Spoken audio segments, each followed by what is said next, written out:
ज्योति पारिक और आपका हमारे महाविद्यालय श्रीमती मोहरी देवी तापड़िया कन्या महाविद्यालय के इस यूट्यूब चैनल पर एक बार फिर से स्वागत है। आज हम अपने बीए फाइनल के विश्व के प्रादेशिक भूगोल में हम एशिया महाद्वीप के बारे में पढ़ रहे थे और उसमें हम आज एशिया महाद्वीप के जो जलवायु प्रदेश है उन सामान्य जलवायु प्रदेशों के बारे में हम आज पढ़ते हैं। तो देखिए, एशिया महाद्वीप को सामान्य रूप से जलवायु प्रदेशों में विभक्त किया गया है। तो हम देखते हैं कि एशिया महाद्वीप को 13 प्रकार के जलवायु प्रदेशों में विभक्त किया गया है, जो मैंने आपको यहाँ पे मैप में दिखा रखा है। ठीक है, फिर हम इनके एक एक नाम और इनके बारे में डिटेल्स हम पढ़ने जा रहे हैं। तो देखिए, सबसे पहले हम इनके नाम देख लेते हैं कौन कौन से 13 जलवायु प्रदेश हैं। जिसमें देखिए, सबसे पहला जो जलवायु प्रदेश है वो है हमारा विषुवतरेखीय जलवायु प्रदेश। विषुवतरेखीय जलवायु प्रदेश, ठीक है। दूसरा है हमारा उष्णकटिबंधीय ग्रीष्मकालीन वर्षा या मानसूनी जलवायु प्रदेश। मानसूनी जलवायु प्रदेश, ये हमारा दूसरा जलवायु प्रदेश है। हमारा तीसरा जो जलवायु प्रदेश है वो है शुष्क जलवायु।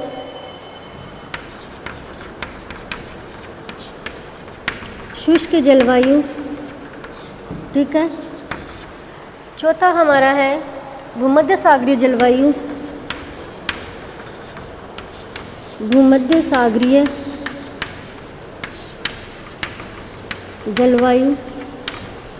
पांचवा हमारा जो जलवायु का प्रकार है वो है ईरान तुल्य जलवायु। ईरान तुल्य जलवायु। हमारे 6वें नंबर का जो जलवायु प्रकार है वो है तुरान तुल्य जलवायु। तुरान तुल्य जलवायु, ठीक है। उसके बाद हमारा जो 7वां जो जलवायु का प्रकार है वो है चीन तुल्य जलवायु। चीन तुल्य जलवायु।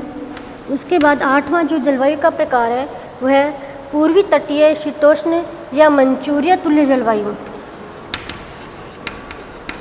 मंचूरिया तुल्य जलवायु, ठीक है।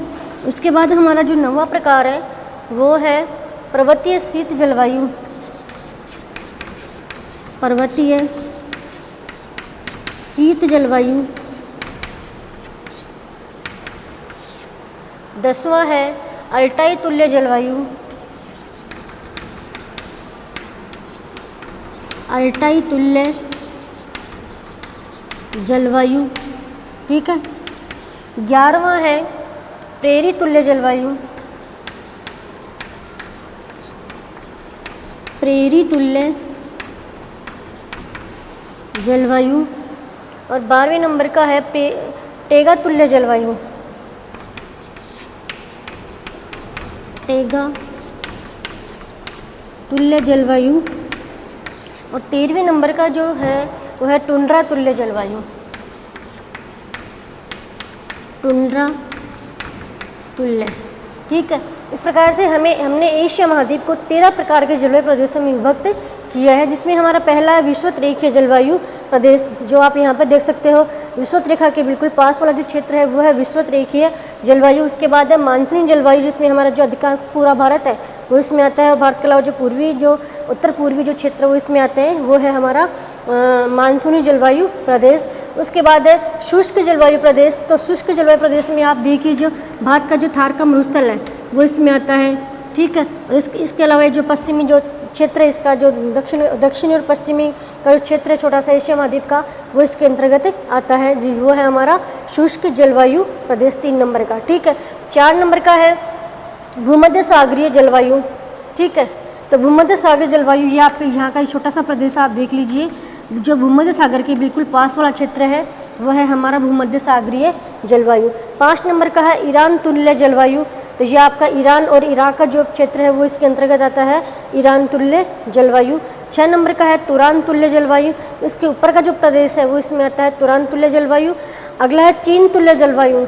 तो आप इसमें देखिए चीन का जो पश्चिमी क्षेत्र आता है, सॉरी पूर्वी, चीन का जो पूर्वी क्षेत्र है, दक्षिणी पूर्वी क्षेत्र चीन का है, वो इसमें आता है चीन तुल्य जलवायु 7 नंबर पे। 8 नंबर पे हमारा है मंचूरिया तुल्य जलवायु। आप चीन के उत्तरी क्षेत्र को देखिए, यहाँ पे अपना ये 8 नंबर का है मंचूरिया तुल्य जलवायु। उसके बाद पर्वतीय शीत जलवायु, ठीक है, उस पर आप देखिए जो एशिया महाद्वीप के जो पर्वत है, जो मुख्यतः हिमालय पर्वत है, क्विनलैंड पर्वत है, ठीक है, ये जो पर्वत है अराकान योमा पर्वत है, ये सभी पर्वत श्रेणियाँ हैं जिसके अंतर्गत आते हैं। 9 नंबर का है हमारे यहाँ पे पर्वतीय शीत जलवायु। 10 नंबर पे है अल्टाई तुल्य जलवायु। तो आप इसके ऊपर जो अल्टाई पर्वत क्षेत्र है उससे आसपास का जो एरिया हो गया हमारा अल्टाई तुल्य जलवायु। उसके बाद प्रेरी तुल्य जलवायु, ठीक है। तो आप यहाँ पे देखिए, आप एशिया महाद्वीप के पश्चिम में जहाँ पे जो घास के मैदान है वहाँ पे हो गया हमारा 11 नंबर पे प्रेरी तुल्य जलवायु। उसके बाद है टेगा तुल्य। तो टेगा, तो आप एशिया महाद्वीप के उत्तर में देखिए जो टेगा वनस्पति पाई जाती है, टेगा वनस्पति वाला जो क्षेत्र है वो पूरा क्षेत्र आ गया हमारा टेगा तुल्य जलवायु में। फिर टुंड्रा तुल्य जलवायु, तो साइबेरिया के उत्तर, साइबेरिया के आसपास वाला क्षेत्र है, साइबेरिया का जो क्षेत्र है, ठीक है, मतलब पूरे आर्कटिक जो महासागर, उस आर्कटिक महासागर के बिल्कुल नज़दीक वाला जो क्षेत्र है वो हो गया हमारा टुंड्रा तुल्य जलवायु, जहाँ पे टुंड्रा प्रदेश से जो पाई जाती है वहाँ पे। ये हो गया हमारे पूरे जो 13 एशिया के जो जलवायु प्रदेश थे उनके बारे में हमने देख लिया है। आगे हम इनके जो जलवायु प्रदेश हैं उनको हम एक एक विस्तार से पढ़ते हैं। तो देखिए हम शुरू करते हैं इनका विस्तार। सबसे पहले हम पढ़ेंगे जो विषुवत रेखीय जलवायु है उसके बारे में।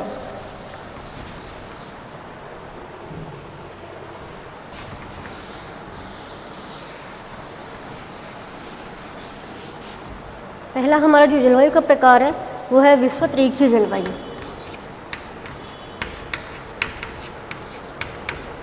विषुवत रेखीय जलवायु, तो देखिए विषुवत रेखीय जलवायु का हम सबसे पहले हम विस्तार देखें कि इसका विस्तार कौन कौन से क्षेत्रों में है। तो इसका विस्तार देखिए, जो एशिया महाद्वीप के जो दक्षिण के जो क्षेत्र हैं, ठीक है, जहाँ पे भूमध्य रेखा गुजर रही है, ठीक है, यहाँ से भूमध्य रेखा गुजर रही है, तो जहाँ से भूमध्य रेखा गुजर रही है उसके पास वाला क्षेत्र है जिसमें हमारे एशिया महाद्वीप के इंडोनेशिया और मलाया, ये 2 क्षेत्र इसके अंतर्गत आते हैं। कौन से क्षेत्र में? भूमध्य रेखीय जलवायु में। सीधा सा मतलब है कि ऐसे क्षेत्र जहाँ पर भूमध्य रेखा गुजर रही है, भूमध्य रेखा के आसपास वाला जो क्षेत्र है वो विषुवत रेखीय या फिर विषुवत रेखा के आसपास वाला क्षेत्र विषुवत रेखीय जलवायु प्रदेश के अंतर्गत आता है। और इसमें एशिया महाद्वीप के मुख्यतः 2 ही क्षेत्र हैं, इंडोनेशिया और मलाया, ठीक है। ये हुआ इसका विस्तार। आगे हम इसके तापमान के बारे में देखें कि यहाँ का तापमान कितना रहता है। तो देखिए आपको सभी को पता है कि ये जो क्षेत्र है भूमध्य रेखा के आसपास वाला क्षेत्र है और भूमध्य रेखा पर तापमान हमेशा उच्च रहता है, तो इसीलिए यहाँ का तापमान भी उच्च रहेगा। हम गर्मियों का यहाँ का तापमान देखें तो देख लीजिए आप 45 डिग्री के आसपास, 45 डिग्री से ऊपर रहता है, ठीक है। और हम हर महीने का तापमान देखें, यहाँ पे औसत तापमान की हम बात करें, ये गर्मियों का तापमान है, ठीक है। और फिर हम औसत तापमान की बात करें तो औसत तापमान यहाँ का सर्दी गर्मी का औसत तापमान 27 डिग्री सेल्सियस रहता है। और हर महीने का तापमान, हर महीने का मतलब सर्दी हो चाहे गर्मी हो, 21 डिग्री सेल्सियस तापमान रहेगा। सर्दियों में भी 21 डिग्री सेल्सियस से तापमान नीचे नहीं आएगा। इस प्रकार से हम तापांतर की बात करें तो गर्मी और सर्दियों का तापांतर केवल यहाँ पे 2.5 डिग्री सेल्सियस ही यहाँ का तापांतर देखने को मिलता है, ठीक है। यह गया यहाँ का तापमान। तापमान में हम देखते हैं कि ये जो प्रदेश है विषुवत रेखा के बिल्कुल नज़दीक है, इसलिए यहाँ का हमेशा तापमान वर्ष भर उच्च तापमान रहता है। हम सर्दी और गर्मी का जो तापांतर देखें तो वो बहुत न्यून रहता है। यहाँ पे अधिक हर महीने का तापमान रहता है 21 डिग्री सेल्सियस। और हम गर्मियों में हम तापमान देखें तो गर्मियों में तो रहता है 50 डिग्री सेल्सियस। और उसके बाद हम औसत तापमान की बात करें तो 27 डिग्री सेल्सियस यहाँ का औसत तापमान रहता है। और तापांतर भी इस क्षेत्र में कम रहता है, ठीक है। फिर हम वर्षा की बात करें इस क्षेत्र में, तो इस क्षेत्र में जो वर्षा है वो अधिकतर होती है संवहनीय वर्षा। संवहनीय वर्षा जो दोपहर के समय, दोपहर के बाद जो वर्षा होती है उसको हम कहते हैं संवहनीय वर्षा, जो अधिकतर भूमध्य रेखीय प्रदेशों में ही होती है, ठीक है। तो यहाँ पे वर्षा हम देखें तो यहाँ पे सहवनीय वर्षा हो रही है। और वर्षा का हम औसत देखें इस क्षेत्र में, तो देखिए यहाँ पे जो वर्षा का जो औसत है उसके बारे में हम बात करें तो 150 सेंटीमीटर औसत वर्षा इस प्रदेश में होती है। ठीक है, ठीक है, ये हमारा हो गया विषुवत रेखीय जलवायु प्रदेश। ठीक है, जिसमें हमने देखा कि औसत तो तापमान तो यहाँ का कितना है 27 डिग्री सेल्सियस और औसत वर्षा कितनी है 150 डिग्री सेंटीमीटर वर्षा होती है। और वर्षा किस प्रकार की होती है, सहवनीय वर्षा। क्यों? क्योंकि ये भूमध्य रेखा के आसपास का क्षेत्र है, इसलिए यहाँ पे दोपहर के बाद जो वर्षा होती है उसको हम कहते हैं सहवनीय वर्षा, और वो इस क्षेत्र में होती है। उसके बाद हमारा जो अगला प्रदेश है उसके बारे में हम देखते हैं। हमारा अगला जो प्रदेश है वो है मानसूनी जलवायु प्रदेश।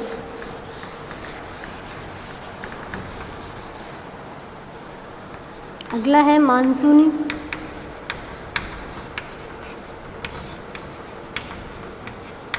जलवायु प्रदेश। ठीक है, हम मानसूनी जलवायु प्रदेश के विस्तार के बारे में हम बात करें तो इसका विस्तार देखिए, आप देखिए मैप में, आप देखिए कि ये 2 नंबर की जो हमारा जलवायु प्रदेश है वो कहाँ पर है। देखिए यहाँ पे 2 नंबर की जलवायु है, तो ये आपका ये पूरा एरिया इसके अंतर्गत आ जाता है। ठीक है, तो इसका विस्तार हम देखें तो इसमें अधिकांश भारत है, अधिकांश भारत। ठीक है, उसके बाद Bangladesh, Myanmar, Thailand, Cambodia, Myanmar, Bangladesh, Thailand, Cambodia, Laos. ठीक है, लाओस है। उसके बाद देखिए वियतनाम है, दक्षिणी चीन, वियतनाम और दक्षिणी चीन, ये सभी प्रदेश हमारे एशिया जो मानसून एशिया उसके अंतर्गत आ जाते हैं। कौन कौन से मुख्यतः देश हैं? अधिकांश भारत, देखिए आप देख सकते हैं अधिकांश जो भारत है पश्चिमी और उत्तरी भारत को छोड़कर अधिकांश भारत ऐसे मानसून एशिया के अंतर्गत आता है। तो मानसून एशिया में अधिकांश भारत है, म्यांमार है, Bangladesh, Thailand, Cambodia, Laos, Vietnam और चीन, ये सभी क्षेत्र इस मानसून एशिया के अंतर्गत आते हैं। हम यहाँ पे औसत तापमान देखें, यहाँ का औसत तापमान की हम बात करें तो इस क्षेत्र का औसत तापमान 22 डिग्री सेल्सियस और शीतकाल में 10 डिग्री, ग्रीष्मकाल में तो 22 डिग्री सेल्सियस और शीतकाल में 10 डिग्री सेल्सियस यहाँ का तापमान रहता है। ठीक है, उसके बाद हम बात करें इस क्षेत्र का जो वर्षा है, तो इस क्षेत्र की वर्षा के बारे में हम बात करें तो वर्षा भी यहाँ पे 50 सेंटीमीटर से लेके और 100 सेंटीमीटर तक वर्षा इस क्षेत्र में होती है। ठीक है, ये इसकी औसत वर्षा है। तो इसके बारे में भी हमने देख लिया कि जो मानसून एशिया है उस मानसून एशिया के अंतर्गत कौन कौन से देश आते हैं, हम एक बार फिर से देखते हैं। अधिकांश भारत है, म्यांमार है, बांग्लादेश है, कंबोडिया है, लाओस है। ठीक है, उसके बाद वियतनाम है और दक्षिणी चीन भी इस क्षेत्र के अंतर्गत आता है। इसका औसत तापमान हम देखें तो गर्मियों में यहाँ पे तापमान रहता है 22 डिग्री सेल्सियस और सर्दियों का तापमान रहता है यहाँ पे 10 डिग्री सेल्सियस। और यहाँ की जो औसत वर्षा है वो कितनी रहती है 50 सेंटीमीटर से लेकर 100 सेंटीमीटर तक इस क्षेत्र की औसत वर्षा है। ठीक है, ये हमारा दूसरा प्रकार का जलवायु प्रदेश हो गया। उसके बाद हम बात करते हैं हमारा तीसरा जो जलवायु प्रदेश है शुष्क जलवायु।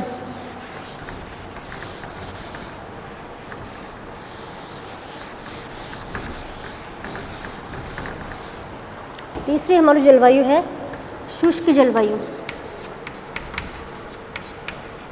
शुष्क जलवायु, तो देखिए शुष्क जलवायु के अंतर्गत आप मैप में देख सकते हैं 3 नंबर की हमारी जो जलवायु है वो कहाँ पर है। एक तो यहाँ पर है 3 नंबर और एक यहाँ पर है। तो इसका विस्तार हम देखें, शुष्क जलवायु का हम विस्तार देखें तो भारत में थार का मरुस्थल,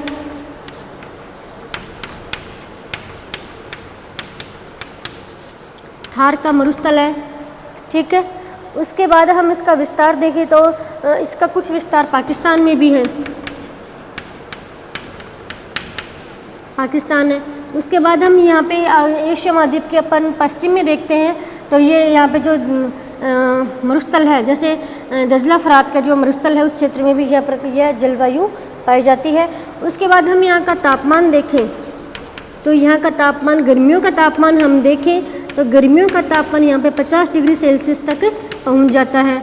और सर्दियों का तापमान हम देखें तो सर्दियों में बहुत कम ही तापमान रहता है यहाँ पे, तो 0 डिग्री सेंटीग्रेड तापमान यहाँ तक ही चला जाता है सर्दियों का तापमान। तो यहाँ पे तापांतर अधिक रहता है, सर्दी और गर्मी का जो तापांतर है वो तापांतर इस प्रदेश में अधिक रहता है। ठीक, आप सभी को पता है मरुस्थल जो प्रदेश है, तो मरुस्थल में गर्मियों में तापमान बहुत अधिक रहता है और सर्दियों का तापमान बहुत कम रहता है, मतलब 0 डिग्री सेल्सियस तापमान रहता है। इस वजह से यहाँ का जो सर्दी गर्मी का जो वार्षिक तापांतर है वो तापांतर भी इस प्रदेश में अधिक देखने को मिलता है। उसके बाद हम वर्षा की बात करें तो यहाँ पर वर्षा बहुत ही कम होती है। ठीक है, यहाँ पे वर्षा होती है औसत 10 सेंटीमीटर वर्षा, 10 सेंटीमीटर तक।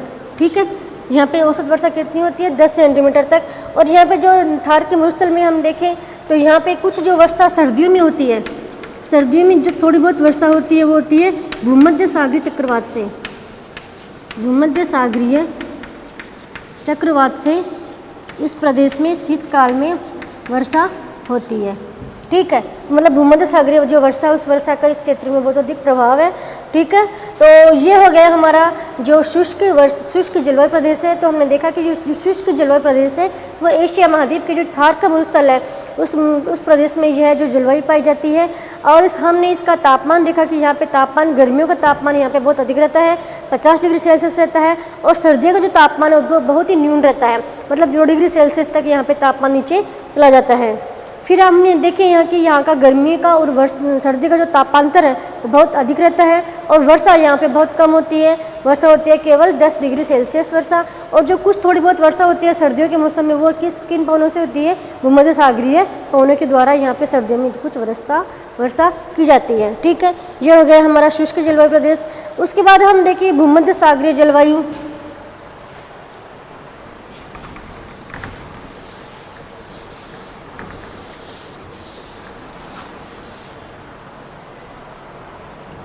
चार नंबर पे हमारी है भूमध्य सागरीय जलवायु।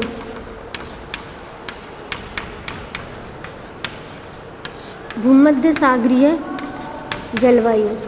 ठीक है, भूमध्य सागरीय जलवायु का हम विस्तार देखें तो आप मैप पे देखिए, जो 4 नंबर पे जो जलवायु है वो केवल इस क्षेत्र में है। ठीक है, ये क्षेत्र एशिया का जो पश्चिमी क्षेत्र है वो एशिया का दक्षिणी पश्चिमी क्षेत्र है वो जो भूमध्य सागर के आसपास वाला क्षेत्र है।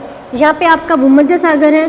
ठीक है, और भूमध्य सागर के आसपास वाला जो क्षेत्र एशिया महाद्वीप का जो क्षेत्र है उसमें पाई जाती है हमारी भूमध्य सागरीय जलवायु। इसका हम विस्तार देखें तो भूमध्य सागर के निकट में Cyprus, Jordan, Israel, Cyprus, Jordan, Israel. ठीक है, उसके बाद है Lebanon, Turkey, Syria, Lebanon, Turkey और सीरिया।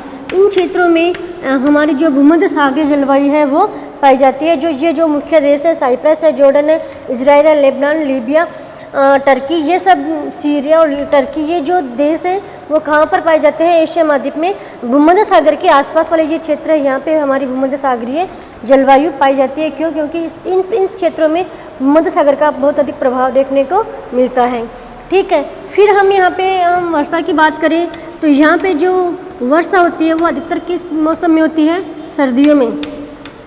यहाँ पे सर्दियों में वर्षा होती है और गर्मियाँ शुष्क रहती हैं। सर्दियों में वर्षा और गर्मियाँ शुष्क रहती हैं। गर्मियाँ यहाँ की शुष्क रहती है और अधिकतर जो वर्षा होती है वो होती है केवल सर्दियों में। ठीक है, और सर्दियों में जो वर्षा होती है जो भूमध्य सागरीय पवनों के द्वारा, और उन्हीं के कारण यहाँ का जो भूमध्य सागरीय जलवायु है वहाँ पे जो रसदार फल हैं, रसदार फल अधिकतर फलों का उत्पादन इस क्षेत्र में किया जाता है। ठीक है। इसीलिए भूमध्य सागरीय जो प्रदेश है उसको विश्व का फलोद्यान भी कहा जाता है। क्या कहा जाता है? विश्व का फलोद्यान। विश्व का फलोद्यान इस प्रदेश को कहा जाता है, क्योंकि जो अधिकतर फलों का उत्पादन है, जैसे रसदार फल है, रसदार फलों का उत्पादन इसी क्षेत्र में किया जाता है। जैसे अंगूर है, संतरा है, नींबू है, इन सभी फलों का उत्पादन इस क्षेत्र में किया जाता है, जो सर्दियों में जो वर्षा होती है उसके द्वारा। ठीक है। उसके बाद हम इस जो यहाँ का वर्षा का जो औसत स्तर देखें तो 50 से लेकर 75 सेंटीमीटर यहाँ का वर्षा का औसत वार्षिक औसत स्तर है। वार्षिक औसत, ठीक है। यहाँ पे वर्षा होती है 50 से लेकर और 75 सेंटीमीटर तक। ठीक है। यह हो गया हमारा भूमध्य सागरीय जलवायु प्रदेश। तो आज की वीडियो में हम यहाँ तक हमारे जलवायु प्रदेश है उनके बारे में हमने पढ़ लिया है।